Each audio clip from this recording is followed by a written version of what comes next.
झायलम आहे तो करत असतो. आता जसा झायलम हा वाटरचा सप्लाय करत असतो, त्याच प्रकारे जो फ्लोएम आहे तो फूडचा सप्लाय करत असतो. म्हणजे जसा झायलम हा डाऊनवर्ड डायरेक्शन कडून अपवर्ड डायरेक्शन कडे ल्यूजच्या प्रत्येक पार्टला हा वाटरचा सप्लाय करणार आहे, तसंच जो फ्लोएम आहे तो काय करणार आहे, हा अपवर्ड डायरेक्शन कडून डाऊनवर्ड डायरेक्शन कडे ल्यूजच्या प्रत्येक पार्टला फूडचा सप्लाय करणार आहे. म्हणजे जो झायलम आहे तो ल्यूजच्या प्रत्येक पार्टला वाटर ट्रान्सफर करणार आणि जो फ्लोएम आहे तो प्लांटच्या प्रत्येक पार्टला फूडचा ट्रान्सफर करणार.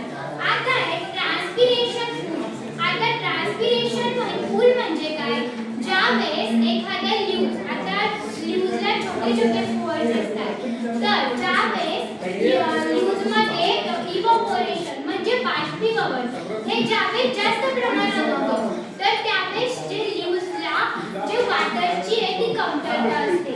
मग त्याच्या ज्या आउटर त्या टू टाइपचे जे सेल्स असतात, तर त्या सेल्सला आपण गार्ड सेल्स असे म्हणतो. आता या गार्ड सेल्स काय करतात, तर त्या ल्यूजला ओपनिंग आणि क्लोजिंग करण्याचं काम करतात.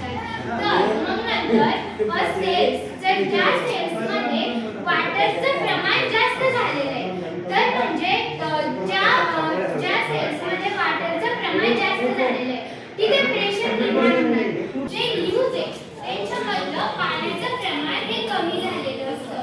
तर जो झायलम आहे तो काय करणार, अशा प्रकारे जो वॉटर कॉलम फॉर्म होणार आणि नंतर जो झायलम आहे तो ल्यूजच्या प्रत्येक पार्टला वॉटर ट्रान्सफर करणार आणि जो फ्लोएम आहे तो प्लांटच्या प्रत्येक पार्टला जे फूड आहे ते ट्रान्सफर करणार.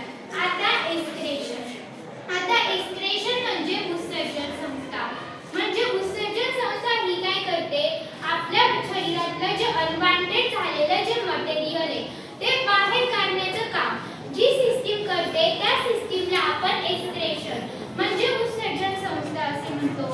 आता आपल्या शरीरातलं जे जास्त झालेलं म्हणजे जे अनडायजेस्ट म्हणजे जे आपल्या शरीराला नको असलेलं जे मटेरियल आहे ते बाहेर टाकलं जातं. आता ते मटेरियल कोणकोणतं आहे, म्हणजे आपल्या शरीरामध्ये ज्यावेळेस सॉल्टचं प्रमाण जास्त होतं तर ते युरिनद्वारे बाहेर टाकलं जातं.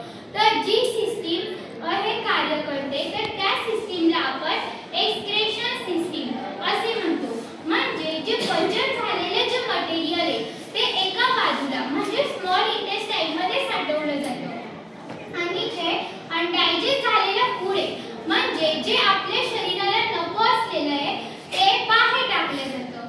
तर ती जी सिस्टीम जे उत्सर्जन करण्याचं कार्य जी सिस्टीम करते तर त्या सिस्टीमला आपण एक्सक्रेटरी सिस्टीम असे म्हणतो.